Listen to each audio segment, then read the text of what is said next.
such a bombardment would be ash waste and mud, as hard for the Shriven to hold as it was for the Imperials. The perfect opportunity for a surgical armored strike. By 6 that evening, as the light began to fail, Flens had a strike force ready in the splintered streets below a bend in the river. 8 Lehman Russ siege tanks, the beloved demolishers with their distinctive short, thick barrels, 4 standard Phaeton attritions in full battle dress.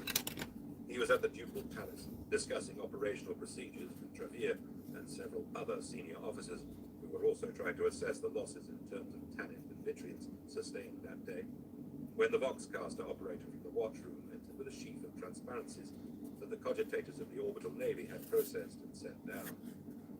They were orbital shots of the barrage. The others studied them with passing interest, but Flens seized on them at once.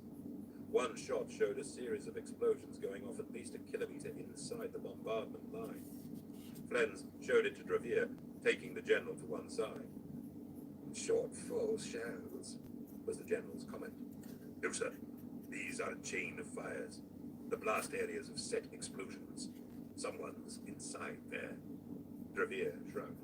"So, someone survived?" Flens was stern. "I have dedicated myself and my patricians to taking this section of the front, and therein taking the world itself. I will not stand by and watch as vagabond survivors run interference behind the lines and ruin our strategies." "You take it so personally, Flens," Dravier smiled. Flens knew he did, but he also recognized an opportunity. "General, if a break appears in the bombardment, do I have your signal permission to advance? I have an armored force ready." Bemused, the Lord General consented. It was dinner time, and he was preoccupied. Even so, the prospect of victory charmed him. "If you win this for me, Flens, I will not forget it. There are great possibilities in my future, if I am not tied here. I would share them with you." "Your will be done, Lord Militant General." Flens's keen, opportunistic mind had seen the possibility that the Shriven might retarget their bombardment, or better still, a section of it, to flatten the activity behind their old lines. And that would give him an opening. Taking his lead with the navigation signals transmitted from the fleet to an astropath in his I don't know, what would you like? I mean, Flens rumbled his I was just going to do west, red. the river road, and then out across a pontoon bridgehead, Or maybe blue. Dead into the wasteland. The Shriven bombardment dropped like fury before his vehicles. Flens almost missed his opportunity. Got 13 people watching, that's a lot of people. When the break appeared. Yeah, either red or blue. The bombardment curtain abruptly ceased and then reappeared several kilometers further on, targeting the what colour are you thinking? There was a doorway through the destruction. I could do a fluorescent bright pink, yeah. Flens ordered his vehicles on. We're talking synthwave or slithered over the mud and into the Shriven heartland. 6. The voice of Trooper Kathran floated out of the foxhole darkness, just audible over the shelling. Tanith was a glorious place, Zogat. A forest, well, evergreen, dense and mysterious. The forests themselves were almost spiritual. There was a peace there. And they were strange, too. What they call motile tree growth, so I'm told. Basically, the trees, a kind we called gnarlwood, well, moved, replanted, repositioned themselves, following the sun, the rains, whatever tides and urges ran in their sap. I don't pretend to understand it. It was just the way things were. Essentially, the point is, there was no frame of reference for location on Tanith. A track or a pathway through the Nile forest might change or vanish or open anew overnight. So, over the generations, the people of Tanith got an instinct for direction, for tracking and scouting. We're good at it. I guess we can thank those moving forests of our homeworld for the reputation this regiment has for recon and stealth. The great cities of Tanith were splendid. Our industries were agrarian, and our off-world trade was mainly fine, seasoned timbers and wood carving. The work of the Tanith craftsmen was something to behold. The cities were great stone bastions that rose up out of the forest. But yeah, what kind of fluorescent pink are you thinking, dude? Palaces back home. This was nothing so fancy, just simple stone, grey like the sea, raised up high and strong. Zogat said nothing. Catherine eased Nah, his I'll probably position just do on the synthwave. boat to be more comfortable. I've done synthwave Despite the nids bitterness in before. his That voice were and interesting. he felt a mournful sense of loss he had not experienced for a long while. Word came that Well, that's Tanith quite sad. was It just said I had Imperial Guard. like It was the first time 20 viewers and they've all such a gone. Didn't even say we had a nothing. large number of able fighting men trained in the municipal militias. The process of the founding took 8 months, and the assembled troops were waiting on wide, cleared plains. Yeah, they've left a like at least. That's nice of them. We were told we were to join the Imperial forces engaged in the Sabbath Worlds campaign, driving out the forces of chaos. We were also told we would probably never see our world again, for once a man had joined the service, he tended to go on wherever the war took him until death claimed him or he was mustered out to start a new life wherever he had ended up. I'm sure they told you the same thing. Zergat nodded, his noble profile a sad motion of agreement in the wet dark of the crater. Explosions rippled above them in a long, wide series. Oh, we've got 3 people watching now. So, That's always good. we were waiting there, Catherine continued. Thousands of us, itchy in our stiff new fatigues, watching the troop ships roll in and out. We were eager to be going. Ah, thank you. Sad to be saying goodbye to Tanith. But the idea that it was always YouTube doesn't make it easy. kept our spirits up. It's taken me months to get 150 subs. Had been appointed to our regiment to knock us into shape. Catherine sighed, trying to resolve his darker feelings towards the loss of his world. He cleared his throat. That's why I thought TikTok might have been better, because I have 1,000. We were new, of course, inexperienced, certainly full of rough edges. High Command clearly believed it would take an officer of Gaunt's mettle to make a fighting force out of us. Catherine, Nice and dark. Just how I like it. as anger welled inside him. Anger and the sense of absence. He realized with a twinge that this was the first time since the loss that he had recounted the story of that.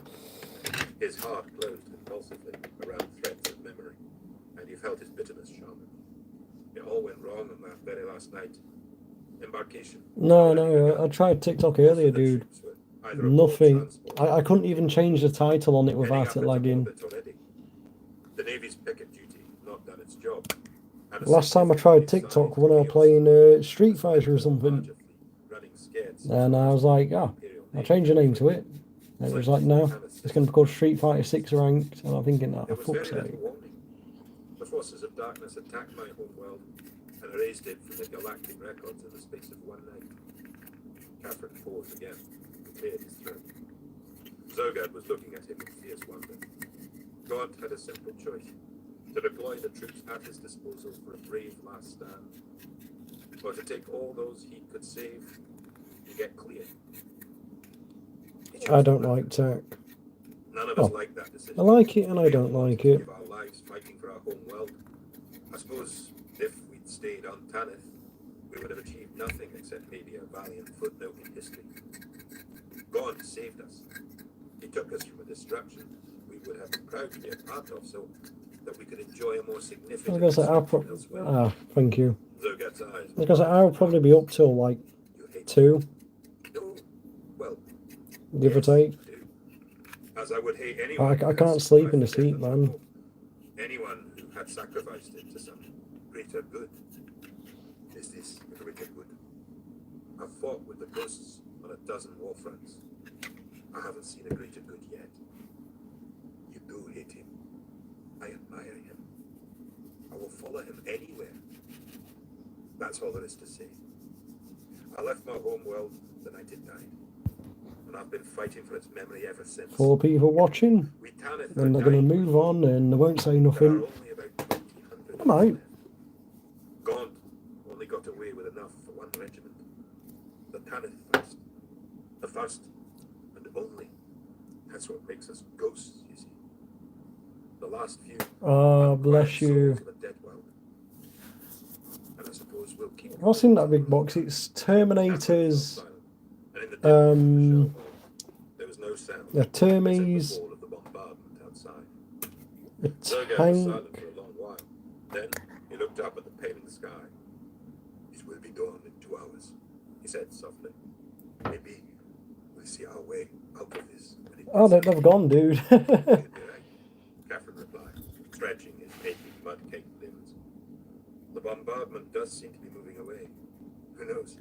We might live through Definitely going to do some blood coming out the cracks, though. That'll be quite nice. 7. I'll have a play about with some technical Daylight paints. rolled in with a wet stain of cloud, underlit by the continued bombardment. The lightening sky was streaked and crosshatched by contrails, gel wakes and arcs of fire from the massive shriven emplacements in the distant shrouded hills. I'd tell Joe to come say hello, but he's playing bloody World of Warcraft like always, man. The onslaught, which had now been going on for just about 21 So it makes getting a hold of him like trying to find a needle in a haystack. like fog, thick, creamy and repellent, with the stink of cordite, Physaline. Gaunt brought his assembled company to a halt in a silo bay that had once held furnaces and bell kilns. They pulled off their rebreather masks. The floor, the air itself, was permeated with a greenish microdust that tasted of iron or blood. Shattered plastic crating was scattered all over the place. They were 5 kilometers from the bombardment line now, and the noise of the drum mills chattering away in barns and manufactories all around them was even louder than the shells. Corbeck had got his Welcome to the live, everybody. intact, although everyone had been felled by the shockwave and 18 had been deafened permanently by the air bursts. The Imperial Guard infirmaries over the lines would patch ruptured ear. Raw the poxes. Implant acoustic enhancers in a matter of moments. But that was Oh. over lines. Out here, For a second I thought it said 5 blight haulers. I was about to cry, when they man. formed up to move, Gaunt would station them. Yeah, showing 5, but they won't speak. They're shy. Warning from the men around them. There were other injuries too. A number of broken arms, ribs, and collarbones. They must be shy, man. Everyone was walking, and that was a mercy. Gaunt took Corbeck to one side. Gaunt knew a good soldier instinctively, and it worried him when confidence was misplaced. He'd chosen Corbeck to offset Brawn. Both men commanded respect from the Teneth first and only. Oh, no, that's showing 5 again. Liked, and the other because he was feared. Not like you to make a tactical error of that magnitude, Gaunt began. Corbeck started to say something and then cut himself short. The idea of making excuses to the commissar stuck in his throat. Gaunt made them for him. I understand we're all in a tight spot. This circumstance is extreme, and your lot have suffered particularly. Yeah, I mean, I've never played a game of Warhammer. These drum mills, which you decided to target with an almost Oh. determination, are meant to disorientate. Oh, you're on about World of Warcraft. Bloody hell, yeah. Let's face it, they're insane.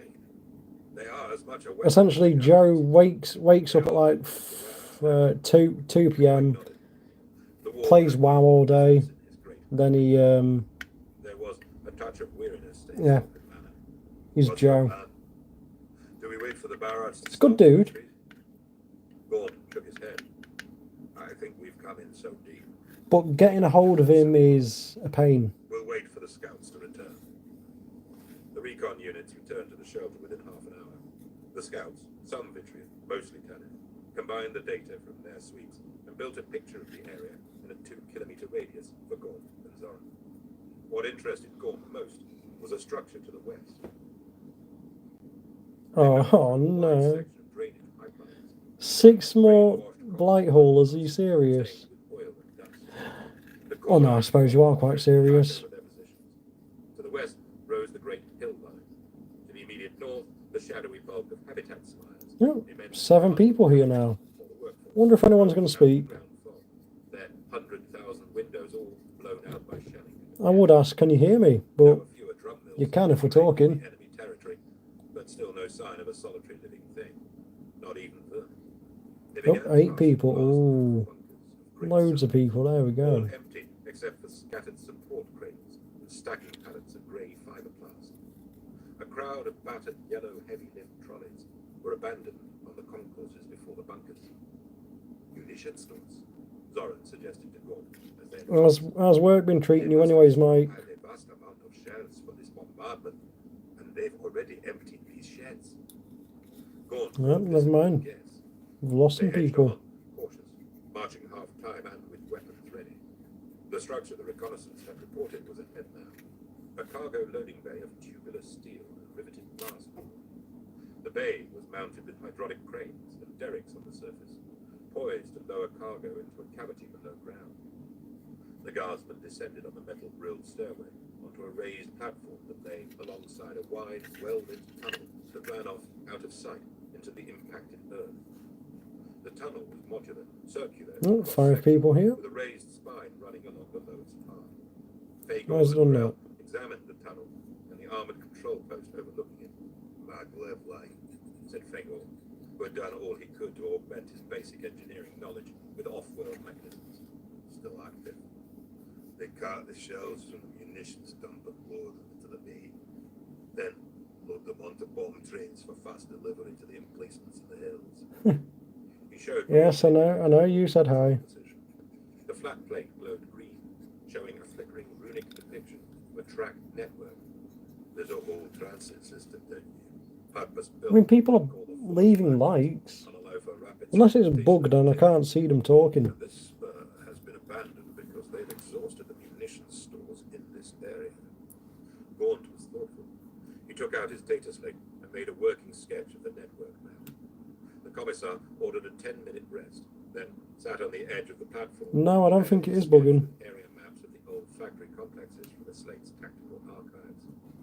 Oh, fair enough. A lot of the details, but the basic elements were still the same.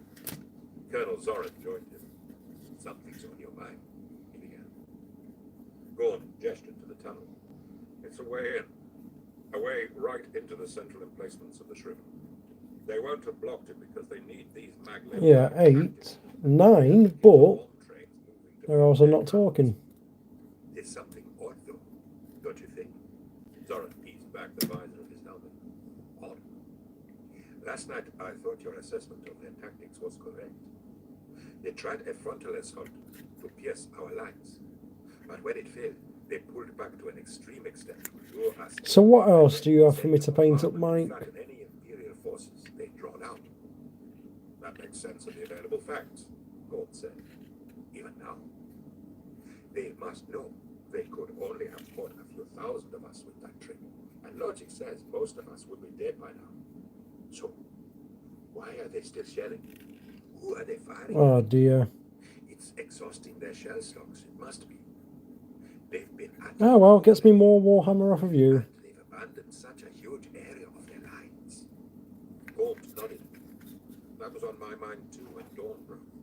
I think it began as an effort to wipe out any forces they had trapped. But now, you're right. They've sacrificed a lot of land, and the continued bombardments make no sense. Unless they're trying to keep us out, the voice said from behind them. Rawn had joined them. 50 of each. Gaunt said. Rawn shrugged, spat heavily onto the floor. His black eyes narrowed to a frowning squint. We know the spawn of chaos don't fight wars with any tactics we recognize. We've been held on this front for months. I think yesterday was a last attempt to break us with a conventional offensive. Now, Dear, you're gonna kill me, Mike. You're gonna rack yourself a bill up and kill me at the same time. Something like what? Zoran asked uncomfortably. Something, I don't know. Something using their chaos power. Something ceremonial. Those drum mills. Maybe they aren't psychological warfare. Maybe they're part of some vast ritual. The three men were silent for a moment.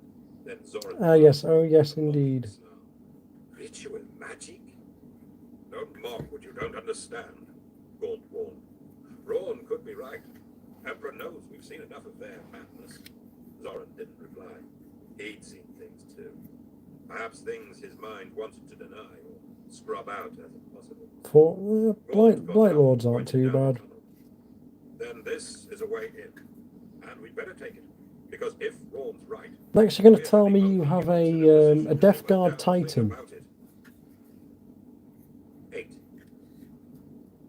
It was possible to advance down the maglev tunnel 4 abreast, with 2 men on each side of the central rider spine. Oh no, don't butt me. Don't give me a butt. But Gaunt sent Domore and the other sweepers in the vanguard to check for booby tracks. I shouldn't be giving you these ideas. Oh no. If I have to paint you up a Titan, I'm going to make sure I take your arm with me. Electromagnetic rail, and hot gusts of wind breathed on as if heralding a train that never came. At the third spur, Gaunt turned the column into a new tunnel, following his map. They'd gone about 20 meters. If I've never painted, like, how big are we talking? I think we need to go back to the spur fork, he said. Gaunt didn't query. He trusted Bryn's instincts like his own, and knew they stretched further. No, I'm not that expensive, bro. To the junction they had just passed. Within a minute, a hot breeze blew at them. The tunnel hummed, and a maglev train whirred past along the spur they had been about to join. It was an automated train of 60 open cars, painted khaki with black and yellow flashing. Each card was laden with shells and munitions, hundreds of tons That's doable. bunkers destined for the main batteries. Oh, As the warhammer. train rolled past on the magnetic levitation rail, slick and inertia-free, many of the men gawped openly at it. Some made signs of warding off. So what makes you want deathguard then? Gaunt consulted his sketch map. It was difficult to determine how far it was to the next station or junction, and without knowing the frequency of the bomb trains, he couldn't guarantee they'd be out of the tunnel before the next one rumbled through. Gaunt cursed. He didn't want to turn back now.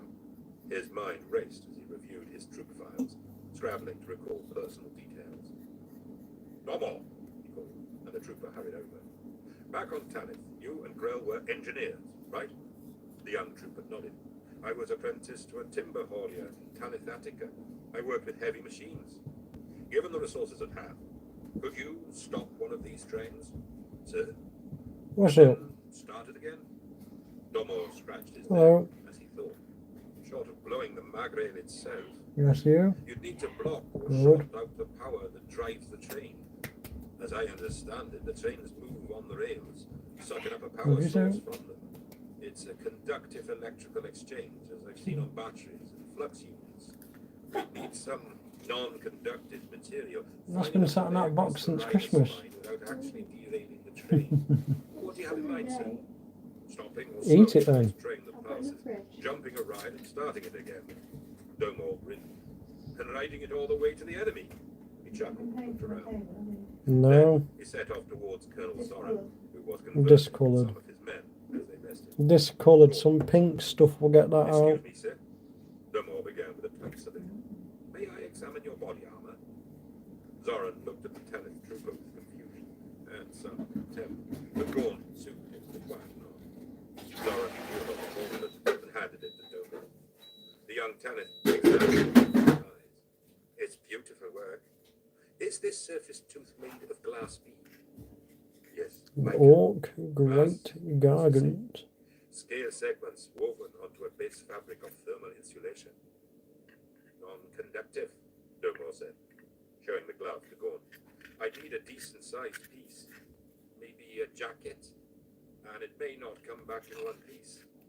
Gaunt was about to explain, hoping Zoran would ask for a Oh, volunteer dear. among his men. But the colonel got to his feet, took off his helmet, and handed That's all it I'm to going his to say soldier is, oh dear. before stripping off his own jacket. Standing in his sleeveless undervest, his squat, powerful frame, shaven black hair, and black skin revealed for the first time, Zoran paused only to remove a slim, grey-sleeved book from a pouch in his jacket before handing it to Domo. Zoran carefully tucked the book into his belt. "I take it this is part of a plan?" Zoran asked, as Domo hurried away, calling to Grell and others to assist him. "You'll love it," Gaunt said. A warm gust of air announced the approach of the next train, some 17 minutes or so after the first they had seen. Domo had wrapped the Vitrian Major's jacket over the rider rail just beyond the spur and tied a length of material cut from his own camo cloak to it. The train rolled into view. Every one of them watched with bated breath. The front cart passed over the jacket without any problem, suspended as it was just a few centimeters above the smooth rail by the electromagnetic repulsion, so that the whole vehicle ran friction-free. Now you see, Mike, if I was lazy, For a moment he was some sure, people would just leave it like that. but as soon as the Not front me. had passed I like to put the details. layer, the electromagnetic current was broken, and the train decelerated fast as the propelling force went dead. They also took Ford hours to carried drive. the train forward for a while. That's By fine. trackside, Domo prayed it would not carry the entire train beyond the circuit break, or it would simply start again. But it went dead at last and came to a halt, rocking gently on the suspension field. There was a cheer. Mount up, quick as you can, Gaunt ordered, leading the company forward. Vitrians and Tanith alike clambered up onto the bomb-laden carriages, finding foot and handholds where they could, stowing weapons and holding out hands to pull comrades aboard. Gaunt, Zoran, Milo, Bragg, and 6 Vitrians mounted the front car, alongside McCall, Corral, and Domor, who still clutched the end of the cloth rope.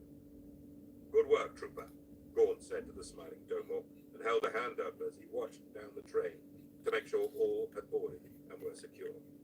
In short order, the entire company was in place, and relays of acknowledgements ran down the train to Gaunt. Gaunt dropped his hand.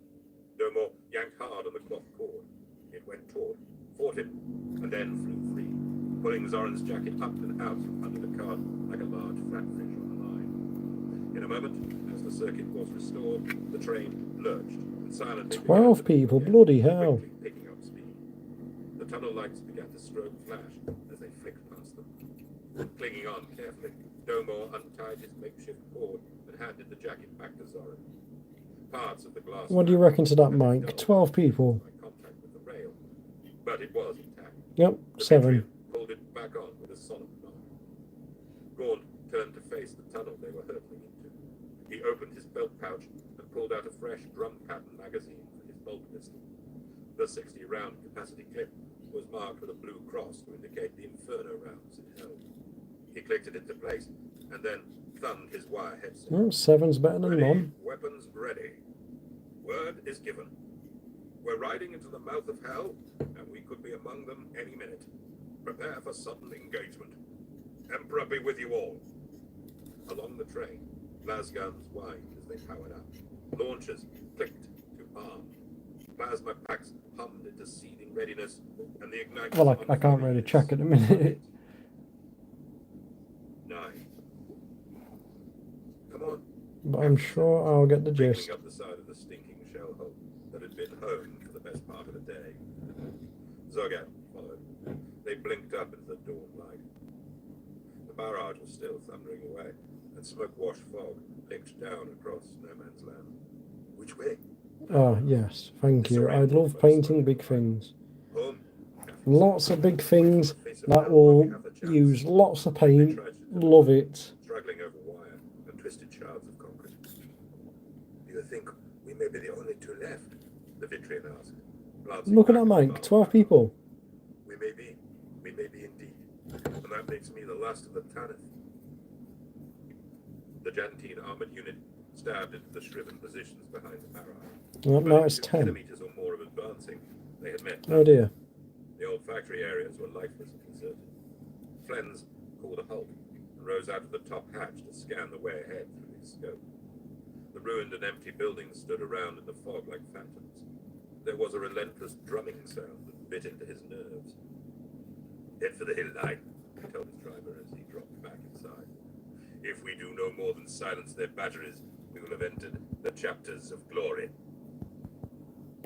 4 kilometers. 5. Passing empty stations and unlit cargo bays. A spur to the left. Then to the left again. And then an anxious pause of 3 minutes, waiting while another bomb train passed ahead of them, another siding. Then... Oh, 8 people now. The tension wrapped Gaunt like a straitjacket. All of the passing tunnel looked constant and familiar. There were no markers to forewarn or alert. Any moment.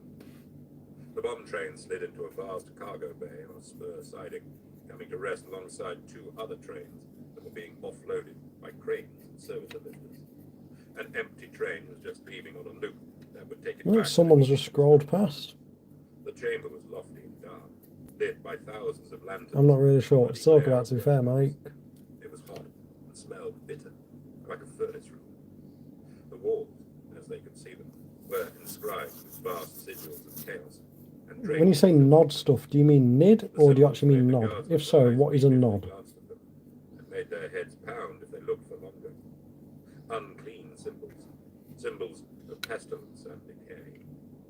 There were upwards of 200 shriven in the dim gantry chamber, working the lifters or sliding bomb trolleys. None of them seemed to notice the new train's extra cargo for a moment. Gaunt's company dismounted from the train, Opening fire. I am not fussed about a Revenant Titan. I'm not going to get that deep into Eldar. There was the whine of the Tanith guns on the I want something to get me started with Eldar, but then I also want some Tau and some Had Marines. forbidden the use of melters, rockets, and flamers until they were clear of the munitions bag. None of the shells were. He's always after Eldar. There was no sense cooking or exploding them. Dozens And then he's asked you because he knows I'm doing painting for you and I want some Eldar off of you. Nerveless hands released levers. Warheads rolled and chinked on the platform. A trolley of shells veered into a wall as its driver was shot and overturned. A crane assembly exploded and collapsed.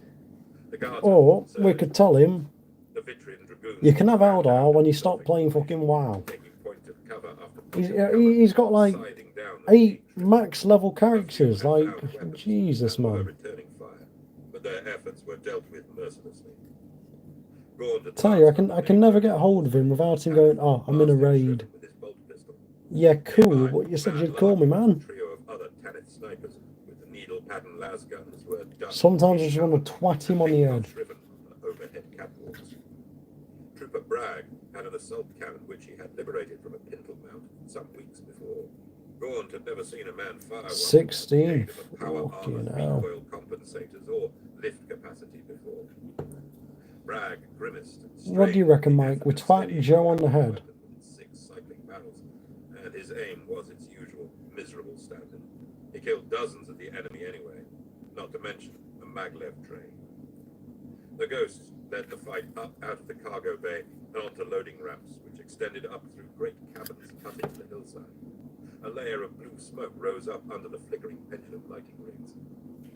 Clear of the It's funny, I've just traded Gerald a Wraith Knight as well. flamers and rocket launchers and began to scour a path, blackening the concrete strips of the ramps and fusing shriven bone into syrupy pools. At the head of the ramps, and the great elevator assemblies which raised the bomb loads into the battery magazines high above them in the hillside. Just don't give me a Cold Star Commander when it's to Tau. I've got... Vast force of shriven troops rushed What down, have I got for Tau? blasting with las guns. Riptide, Ghost Keel, 2 broadsides, one squad of the bigger battle suits, and a Cold Star. In the center of the shriven retaliation, Gaunt saw the first of the Chaos Space Marines, a huge horned beast, centuries old, and bearing the twisted markings of the Iron Warriors chapter. The monstrosity exalted his mutation. If you manage to source a Gaunt's Ghosts, that's always welcome. His ancient ornate bolt gun spat death into the Tanith ranks. Sergeant Grell was vaporized by one of the first hits. 2 of his fire team a moment later. But I can't justify paying 40 quid for a Gaunt's Ghost. General direction with no particular success. The Chaos They're saying that I brought Hell's Last. fire into the Vitrian. That was 30 quid. Then he exploded, headless, armless. His legs and torso rocked for a moment and then fell. Gaunt nodded his grim thanks to Trooper Melia and his missile launcher. Las fire and screaming autogun rounds wailed down from the shriven units at the elevator assembly. Gaunt ducked behind some freight pallets and found himself sharing What's new on Sprue? Vitrians who were busy changing the power cells of their las guns.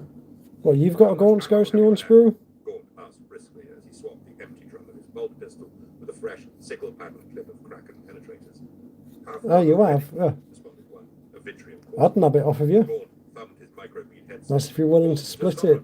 I hear you, Commissar Colonel. Instruct your men to alter their settings to half power. Why, Commissar? Because they're exhausting their ammo. I admire your ethic, Colonel, but it doesn't take a full power shot to kill one of the Shriven. Your men are going to be out of clips twice as fast as mine. There was a crackling pause over the comm line before Gaunt heard Zoran give the order. He is. Looked across at the What's he troops asking you for adjusting now? their charge settings. It'll last longer, and you'll send more to glory. No point in overkill, he said with a Why don't you tell him to come get his arse in the live? That one, said one. Zizou, said the other, the corporal. Are you with me, boys? Gaunt asked with a wolfish grin. Tell him your son says get your arse on the live. They nodded back, las rifles held in strong, ready hands. Gaunt He's and not- the 2 dragoons burst from cover fire. Oh dear. They were more than halfway up the loading ramp to the elevators. Braun's crossfire maneuver had fenced the Shriven in around the hazard-striped blast doors, which were now. I think the reason I'm going to enjoy doing the Death Guard is all the rust and stuff I can do. As his own units You know, the cracks in the armour make maggots and the crack of the regular oh crap coming out of it. Bragg's cannons. Keep your aim up, try again. Gaunt hissed as he and the two dragoons reached the makeshift defences around the enemy. Zizo went down, clipped by a las round. Gaunt and Zappel bounded up to the debris cover and cut into the now panicked Shriven. Gaunt emptied his bolt gun and ditched it, scything with his chainsaw. Zappel laid in with his bayonet, stabbing into bodies and firing point blank to emphasize each kill. It took 2 minutes. They seemed like a lifetime to Gaunt. Each bloody frenzied second playing out like a year. Then he and Zappel were through to the elevator itself, and the Shriven were piled around them. 5 or 6 more Butchers were close behind. Zappel turned to smile at the Commissar. The smile was premature. The elevator doors ahead of them parted, and the second Iron Warrior... Let me message Joe. Sounded like consumptive lungs. Messaged him, but I can bet, yeah. The beast's changed this. Don't know, 20 quid? He's on WoW. Zappel with a careless downwards flip. The Vitrion was crushed and liquefied. The creature began to blast wildly, killing at least 4 more. Oh dear, what's keeping your eyes open? Gaunt was right in the thing's face. He could do nothing but lunge with his chainsword, driving the shrieking blade deep into the chaos. Oh dear. The Sneeze. Blade screamed and protested, and then whined and smoked as the serrated, whirling cutting edge meshed and glued as it ate into the monster's viscous and toughened innards. The Iron Warrior stumbled back, bellowing in pain and rage. The chainsword, smoking and shorting as it finally jammed, impaled its chest. Reeking ichor and tissue sprayed across the Commissar and the elevator doorway. Gaunt knew he could do no more. He dropped to the floor as the stricken creature rose again. I'm just fixing a backpack that came off a dude. The rearing thing was struck once, twice, 4 or 5 times by carefully placed las shots which tore into it and spun it around. Gaunt somehow knew it was the sniper Larkin who had provided these marksman blasts. On one knee, the creature rose and raged again. That's not going to work. Shredded. Smoke rising, Snips. black fluid spilling, grisly wounds to its face, neck, and chest. A final, powerful las blast, close range, full power, took its head off. Oh, that means I need to get up. To see the wounded local No, wait, I'm not. standing on the barricade. No, that's got Morty on. No. I went against orders, I'm afraid, he began. I reset my gun for full charge. Noted. And excused. Good work. Gaunt got to his feet, wet and wretched with blood and foul stuff. His ghosts and Zoran's Vitrions were moving up. I was going to say, what have you got new on sprue, man? Above them, at the top of the elevator shaft, oh, bloody hell. Right, need something to trim a bit with. 10. It took another precious half hour to regroup and secure the bomb deck. Gaunt's scouts located all the entrance ways and blocked them, checking even ventilation access and drainage. Oh, there we go. Gaunt paced, tense. The clock was ticking, and it didn't take long for the mercy forces of government to start wondering why the shell supply from below had dried up, and come looking for a reason. There was the place itself, too. The gloom, the taste of the air, the blasphemous iconography scrawled on the walls. It was as if they were inside some sacred place. Sacred. Well, no worries, dude. I appreciate you jumping in. Cold sweat, and there was fear in every You should have gone to bed earlier, to be fair. Gaunt responded, hurrying through to the control room of the bomb bays. Zoran, Braun, and others were waiting for him. Right, I need a fucking knife for that bit, managed to man. raise the shutter from the vast window ports. What in the name of the Emperor is that? Colonel Zoran asked. I think tonight I'm going to try finish the armours off. Turning away from the stained glass viewing ports. Minimum. Below them, in the depths of the newly revealed hollowed cavern. Because if I do too much, I'll burn myself out. And many a stone, maybe 50 meters tall, that smoked with building chaos energy. Its essence filled the bay and made all the humans present edgy and distracting. None could look at it comfortably. It seemed to be bedded in a pile of black. Just make sure you get some good sleep, dude. Poor body parts. Major Rawn scowled and flicked a thumb upwards. It won't take them long to notice the bomb levels aren't supplying them with shells anymore. Then we can expect serious deployment against us. Gaunt nodded and said nothing. He crossed to the control suite where Fagor and a Vitrian sergeant named Zonax were attempting to access data. Gaunt didn't like Fagor. The tall, thin Tanith was Rawn's adjutant and shared the Major's bitter outlook. But Gaunt knew how to use him and his skills, particularly in the area of cogitators and other thinking machines. Plot it for me, he told the adjutant. I have a feeling there may be more of these stone things. Fagor touched several room keys on the glass brass machine device. We're there, Fagor said, pointing at the glowing map sigils. And here's a larger scale map. You are right. That menu down there is part of the system, buried in these hills. 7 all told, and a star map. 7 feffing abominations. I don't know what they mean to do with them, but they're all charging with power right now. How many? Gaunt asked, too quickly. 7, Fagor repeated. Why? Ibram Gaunt felt light-headed. 7 stones of power, he murmured. A voice from years ago lilted in his mind. The girl. The girl back on Darandara. He could never remember her name, try as hard as he could, but he could see her face in the interrogation room and hear her words. When her words about the ghosts had come true, 2 years earlier, he had been chilled and had spent several sleepless nights remembering her prophecies. He'd taken command of the wordless wretches of Tanith, and then one of the deathguard agreed. mad Larkin, it was asserted, had dubbed them Gaunt's ghosts. He tried to put that down to coincidence, but ever since, he'd watched for other fragments of the Night of Truths to emerge. Cut them, and you will be free, she had said. Do not kill them. What do we do? Asked Paul. We have mines and grenades aplenty, Zoran said. Let's blow it. Do not kill them. Gaunt shook his head. No, this is what the Shriven have been preparing. Some vast ritual using the stone, some industrial magic. That's what has preoccupied them. That's what they've tried to distract us from. Blowing part of their ceremonial ring would be a mistake. There's no telling what foul power we might unleash. No, we have to break the link. Cut them, and you will be free. Gaunt got to his feet and pulled on his cap again. Major Rawn, load as many hand carts as you can find with Shriven warheads, prime them for short fuse, and prepare to send them up on the elevator on my cue. We'll choke the emplacements upstairs with their own weapons. Colonel Zoran, I want as many of your men as you can spare, or more specifically, their armor.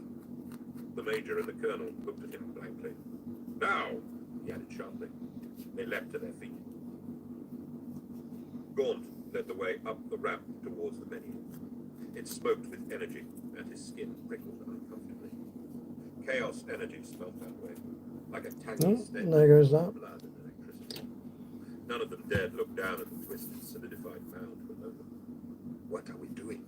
Zoran asked by his side, clearly distressed about being this close to the unutterable. We're breaking the chain. We want to disrupt the circle without blowing it. How do you know? Inside information, Gaunt said, trying hard to grin. Trust me. Let's short this out. The Vitrians by his side moved forward at a nod from their commander. Tentatively, they approached the huge stone and started to lash their jackets around the smooth surface. Zoran had collected the mica-armored jackets of more than 50 of his men. Now, he fused them together as neat as a surgeon, with a melter on the lowest setting. Gingerly, the Vitrians wrapped the makeshift mica cloak around the stone, using melters borrowed from the Tanith, like industrial staplers, to lock it into place over the stone. It's not working, Zoran said. It wasn't. After a few moments more, the glass beads of the Vitrian armor began to sweat and run, melting off the stone, leaving the fabric base layers until they too ignited and burned. Gaunt turned away, his disheartened mind churning. What now? Zoran asked, dispiritedly. Cut them, and you will be snapped his fingers. We don't blow them. We realign them. That's how we cut the circle. Gaunt called up Tolus, Lucas, and Bragg. Get charges set in the supporting mound. Don't target the stone itself. Blow it so it falls away or drops. The mound, Lucas stammered. Yes, trooper, the mound, Gaunt repeated. The dead can't hurt you. Do it. Reluctantly, the ghosts went to work. Gaunt tapped his microbead intercom. Rawn, send those warheads up. Acknowledged. A sir would kill him, Gaunt thought. At the elevator head, the troops under Rawn's command thundered trolleys of warheads into the car. Shush!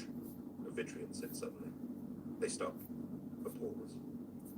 Then they all heard the clanking, the distant tinny thuds. Rawn swung up his lasgun and moved into the elevator assembly. He pulled the lever that opened the upper inspection hatch. Above him, the great lift shaft yawned like a beast's throat. He stared up into the darkness, trying to resolve the detail. The darkness was shriven were descending, clawing like bat things down the sheer sides of the shaftway. Terror punched Rawn's heart. He slammed the hatch and screamed out, "They're coming!" The intercom lines went wild with reports as sentries reported hammerings at the sealed hatches and entranceways all around. Hundreds of fists, thousands of fists. Gaunt cursed, feeling the panic rising in his men. Trapped, him too. The infernal enemy seeping in from all sides.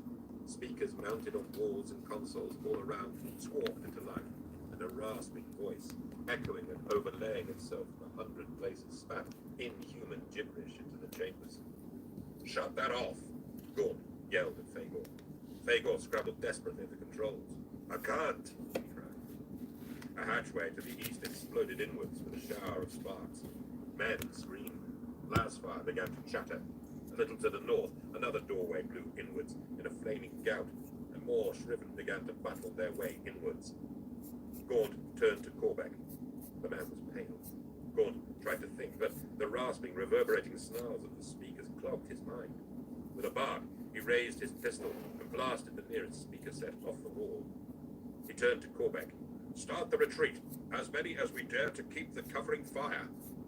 Corbeck nodded and hurried off. Gaunt opened his intercom to wideband. Gaunt to all units. Commence withdrawal. Maximum retreating resistance. He sprinted down through the mayhem into the megalith chamber, knocked back for a second by the noxious stench in the place. Lucas, Tolus, and Bragg were just emerging, their arms, chests, and knees caked with black, tarry goo. They were all ashen and hollow-eyed. That's done, Tolus said. Then blow it! Move out! Gaunt cried, pushing and shoving his stumbling men out of the cavern. Rawn! Almost there, Rawn replied from over at the elevator. He and the ghost next to him looked up sharply as they heard a thump from the lift car roof above them. Cursing, Rawn pushed the final trolley of shells into the elevator bay. Back! Back! Rawn shouted to his men. He hit the riser stud of the elevator, and he began to lift up the shaft towards the shriven emplacements high above. They heard impacts and shrieks as it pulverized the shriven coming down the shaft. The ghosts and the Vitrians with Rawn were running for their lives. Somewhere far above, their payload arrived and detonated hard enough to shake the ground and sprinkle earth and rock chips down from the cavern roof. Lamp arrays swung like pendulums. Gaunt felt it all going off above them, and it strengthened his resolve. He was moving towards the maglev tunnel in the middle of a tumble of guardsmen, almost pushing the dazed Bragg by force of will. Shriven fire burned their way. A ghost dropped mid-flight. Others turned, knelt, returned fire. Lasfire glittered back and forth. Behind them all, in the megalith chamber, the charges planted by Dommel's team exploded. Its support blown away, the great crackling stone teetered and then slumped down into the pit. The speakers went silent. Total silence. The shriven firing had stopped. Those that had penetrated the chamber were prostrate, whimpering. The only sound was the thumping footfalls and gasping breaths of the fleeing guardsmen. Then, a rumbling sounded. Incandescent green fire flashed and rippled out of the monolith chamber. Without warning, the stained glass viewports of the control room exploded inwards. The ground rippled, ruptured. Concrete churned like an angry sea. Get out! Get out now! Bellowed Ibram Gaunt. 11. The shelling faltered, then stopped. Kafran and Zogat paused as they trudged back across the deathscape and looked back. Take me, Kafran said. They finally... The hills beyond the shriven lines exploded. The vast shockwave threw them both to the ground. The hills splintered and puffed up dust and fire, swelling for a moment before collapsing into themselves. Emperor's throne, Zogat said as he helped the young Tanith trooper up. They looked back at the mushroom cloud lifting from the sunken hills. Ha! Kafran said. Someone just won something. In the villa, Lord High Militant General Dravier put down his cup and watched with faint curiosity as it rattled on the card. He walked stiffly to the veranda rail and looked through the scope, though he hardly needed it. A bell-shaped cloud of ochre smoke boiled up over the horizon where the shriven stronghold had once been. Lightning flared in the sky. The Voxcaster speaker in the corner of the room wailed, then went dead. Secondary explosions, munitions probably, began to explode along the shriven lines, blasting the heart out of everything they held. Revere coughed, straightened, and turned to his adjutant. Prepare my transport for embarkation. It seems we're done here. A firestorm of shockwave and flame passed over the armored vehicles of Colonel Flens's convoy. Once it had blown itself out, Flen scrambled out of the top hatch, looking towards the hills ahead of him. Hills that were sliding down into themselves as secondary explosions swept off. No, he breathed, looking wide-eyed at the carnage. No! They had been knocked flat by the shockwave, losing many in the flare of green flame that followed them up the tunnel. Then, they were blundering through darkness and dust. There were moans, prayers, coughs. In the end, it took almost 5 hours for them all to claw their way up and out of the darkness. Gaunt led the way up the tunnel himself. Finally, the surviving Tanith and Vitriot units emerged, blinking, into the dying light of another day. Most flopped down or staggered into the mud, sprawling, crying, laughing. Fatigue washed over them all. Gaunt sat down on a curl of mud, took off his cap. He started to laugh, months of tension sloughing off in one easy time. It was over. Whatever else, whatever the mopping up, Fortis was one. That girl, damn whatever her name was, had it right. A memory. Ignatius Cardinal, 29 years earlier. What? The voice paused for a moment, in deep confusion. What are you doing? Scholar Blenner looked up from the drafting tiles of the long cloister where he was living. There was another boy standing nearby, looking down at him in quizzical fascination. Blenner didn't recognize him, though he was also wearing the sober black twill uniform of the Schola Progenium. A new boy, Blenner presumed. What do you think I'm doing? He asked tersely. What does it look like I'm doing? The boy was silent for a moment. He was tall and lean, and Blenner guessed him to be about 12 years old, no more than a year or two less than his own age. But there was something terribly old and horribly piercing about the gaze of those dark eyes. It looks, the new boy said, as if you're polishing the spaces between the floor tiles in this cloister, using only a buckle brush. Blenner smirked humorously at the boy and flourished the tiny brush in his grimy hand. It was a soft, bristled tool designed for buffing uniform buttons and fastenings. Then I think you'll find that you've answered your own question. He dipped the tiny brush back into the bowl of chilly water at his side and began to scrub again. Now, if you don't mind, I have 3 sides of the quadrangle still to do. The boy was silent for several minutes, but he didn't need.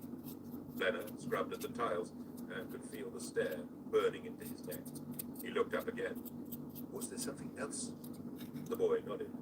Why? Blenner dropped the brush into the bowl and sat back on his knees, rubbing his numb hands. I was reckless enough to use live rounds in the weapons training silos and somewhat, not to say completely, destroyed a target simulator. Deputy Master Flavius was not impressed. So this is punishment. This is punishment, Blenner agreed. I'd better let you get on with it, the boy said thoughtfully. I imagine I'm not even supposed to be talking to you. He crossed to the open side of the cloister and looked out. The inner quadrangle of the ancient missionary school was paved with a stone mosaic of the two-headed imperial eagle. The air was full of thin rain, cast down by the cold wind, which whined down the stone colonnades. Above the cloister roofs rose the ornate halls and towers of the ancient building, its carved guttering and gargoyles worn almost featureless by 1,000 years of erosion. Beyond the precinct of the Scola stood the skyline of the city itself, the capital of the mighty cardinal world, Ignatius. Dominating the western horizon was the black bulk of the Ecclesiarch Palace, its slab-like towers over 2 kilometers tall, their uplinked masts stabbing high to the cold cyan sky.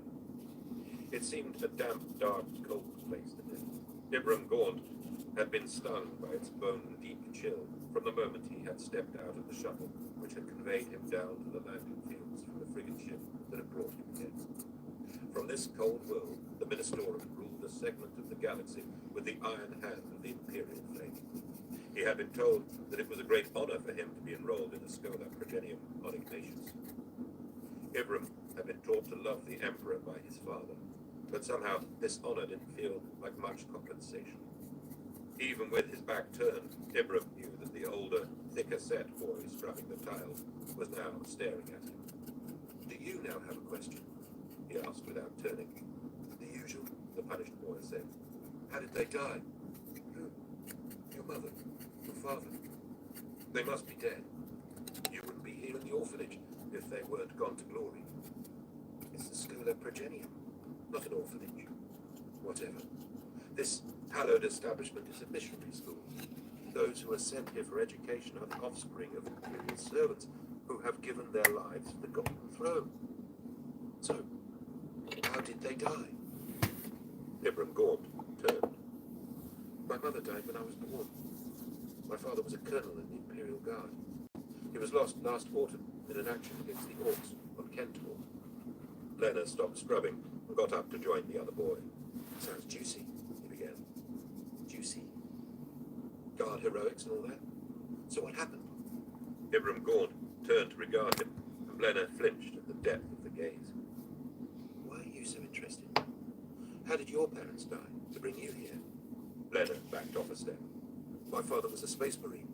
He died killing 1,000 demons on Futhark. You'll have heard of that noble victory, no doubt. My mother, when she knew he was dead, took her own life out of love." "I see," Gaunt said slowly. "So?" Lena urged. "So what?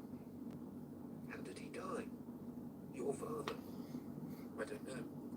They won't tell me." Lena paused. "Won't tell you? Apparently it's classified." The two boys said nothing for a moment, staring out at the rain which jagged down across the stone eagle. "Oh, well, it's Blenner. Valen Blenner," the older boy said, turning and sticking out a hand. Gaunt shook it. "Ibram Gaunt," he replied. "Maybe you should get back to your..." "Scholar Blenner, are you shirking?" A voice boomed down the cloister. Blenner dived back to his knees, scooping the buckle brush out of the bowl and scrubbing feverishly. A tall figure in flowing robes strode down the tiles towards them. He came to a halt over Blenner and stood looking down at him. "Every centimetre, scholar, every tile, every line of junction." "Yes, Deputy Master." Deputy Master Flavius turned to face Gaunt. "You are Scholar-elect Gaunt." It wasn't a question. "Come with me, boy." Ibram Gaunt followed the tall master as he paced away over the tiles. He turned back for a moment. Blenner was looking up, miming a throat cut with his finger and sticking his tongue out in a choking gag. Young Ibram Gaunt laughed for the first time for a year. The High Master's chamber was a cylinder of books, a veritable hive city of racks lined with shelf after shelf of ancient tomes and data slates. There was a curious cogged trackway that spiraled up the inner walls of the chamber from the floor, a toothed brass mechanism whose purpose utterly baffled Ibram Gaunt. He stood in the centre of the room for 4 long minutes until High Master Boniface arrived. The High Master was a powerfully set man in his 50s, or at least he had been until the loss of his legs, left arm, and half of his face. He sailed into the room on a wheeled brass chair that supported a suspension field generated by the 3 field boys built into the chair's framework. His mutilated body moved, inertialess in the shimmering globe of power. You are Ibram God. The voice was harsh, electronic. I am, Master, Gaunt said, snapping to attention as his uncle had trained him. You are also lucky, boy, Boniface rasped, his voice curling out of a larynx answer. The Scholar Progenium Prime of Ignatius doesn't take just anyone. I'm aware of the honor, High Master. General Dersius made it known to me when he proposed my admission. The High Master referred to a data slate held upright in the suspension field, keying the device with his whirring simple artificial arm. Dersius, commander of the Jantine regiments, your father's immediate superior. I see. His recommendations for your placement here are on record. Uncle, General Dersius said you would look after me. Now my father has gone. Boniface froze before swinging around to face Gaunt. His harshness had gone suddenly, and there was a look of, was it affection, in his single eye. Of course we will. Ibram, he said. Boniface rolled his wheelchair into the side of the room and engaged the lateral cogs of the toothed trackway, which spiraled up around the shelves. He turned a small handle, and his chair started to lift up along the track, raising him up in widening curves over the board. Boniface stopped at the third shelf up and took out a book. The Strength of the Emperor. Finish it. Is humanity, and the strength of humanity is the Emperor.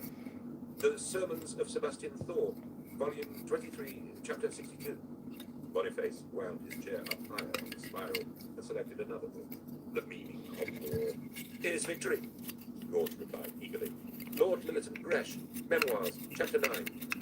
How may I ask the Emperor what he owes of me?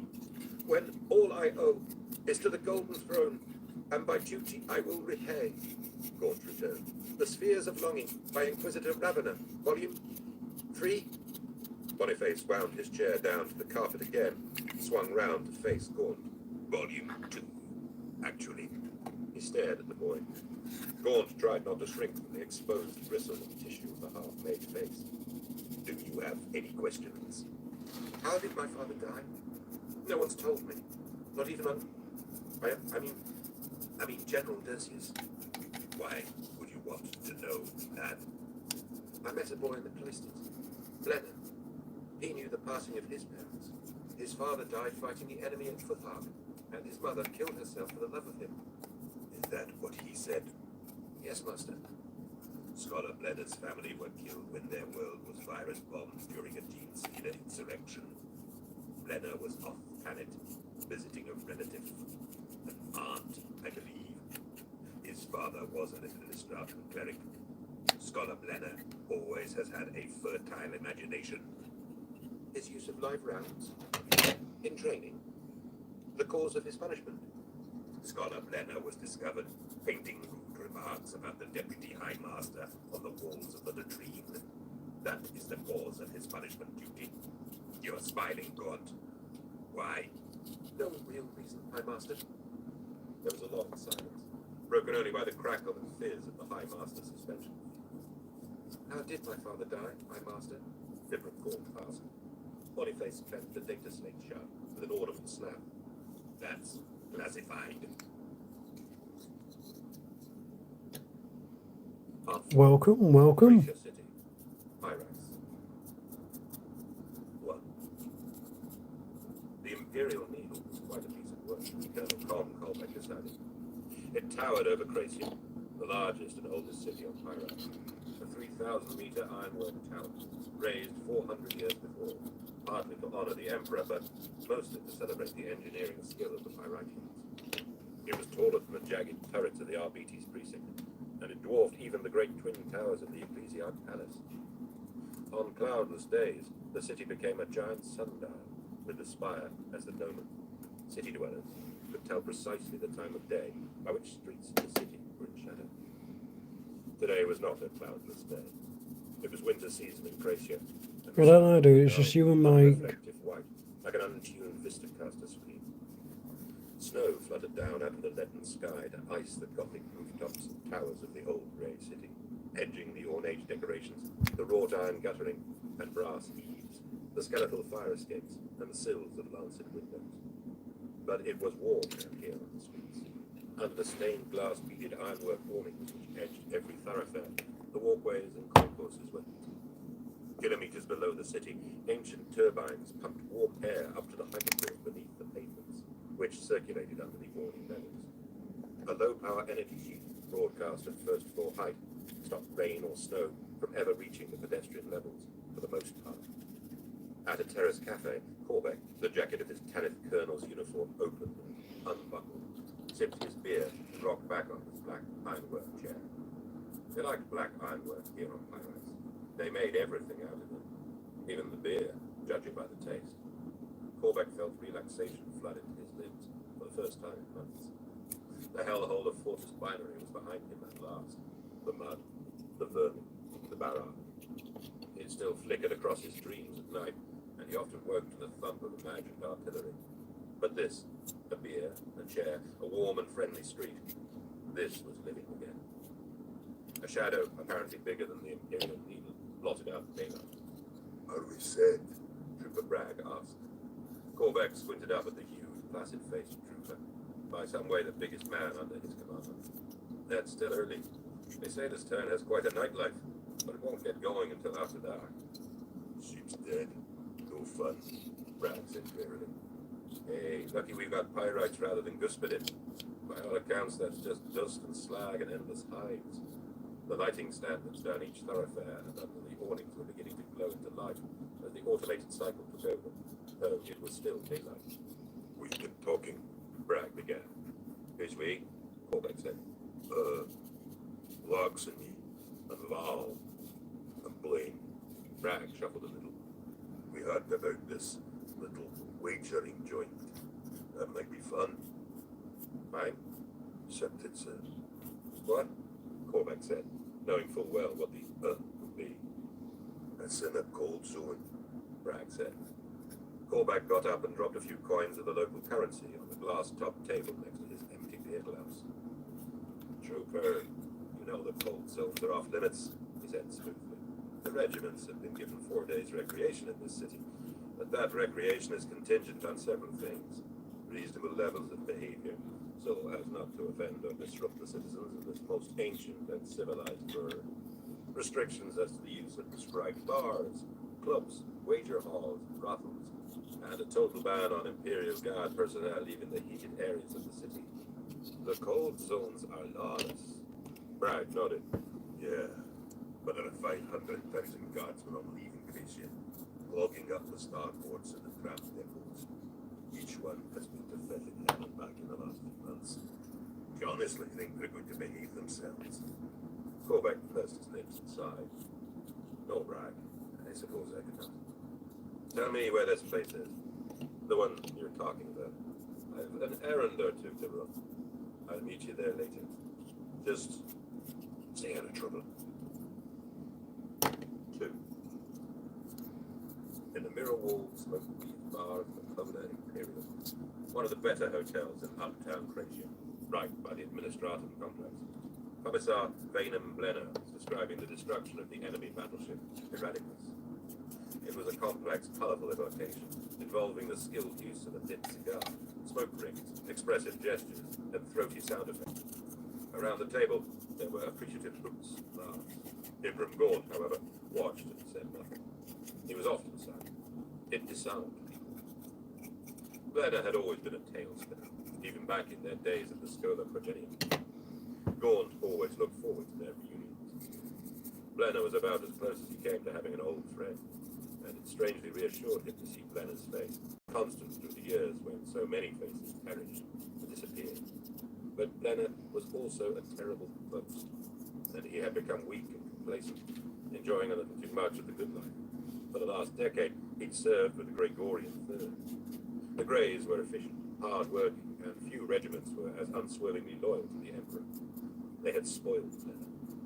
Blenner hailed the waiter and ordered another tray of drinks for the officers at his table. Gaunt's eyes wandered across the crowded salon, where the officer classes of the Imperial Guard relaxed and mixed. On the far side of the room, under a vast, glorious, gilt-framed oil painting of Imperial Titans striding to war, he caught sight of officers in the chrome and purple dress uniform of the Jantine patricians, the so-called Emperor's Chosen. Amidst them all was a tall, thick-set figure with an acid-scarred face that Gaunt knew all too well. Colonel Draker Flens. Their gaze met for a few seconds. The exchange was as warm and friendly as a pair of automated rangefinders getting a mutual target lock. Gaunt cursed silently to himself. If he'd known that Jantine Officer Carter was using this hotel, he would have avoided it. The last thing he wanted was a confrontation. Commissar Gaunt. Gaunt looked up. A uniformed hotel porter stood by his armchair, his head tilted to a position that was both obsequious and superior. Snooty ass, thought Gaunt. Loves the guard all the while we're saving the universe for him, but let us in his precious hotel bar to relax, and he's afraid we'll snuff the furniture. It is a boy, sir, the porter said disdainfully. The boy in reception wishes to speak with you. Boy? Gaunt asked.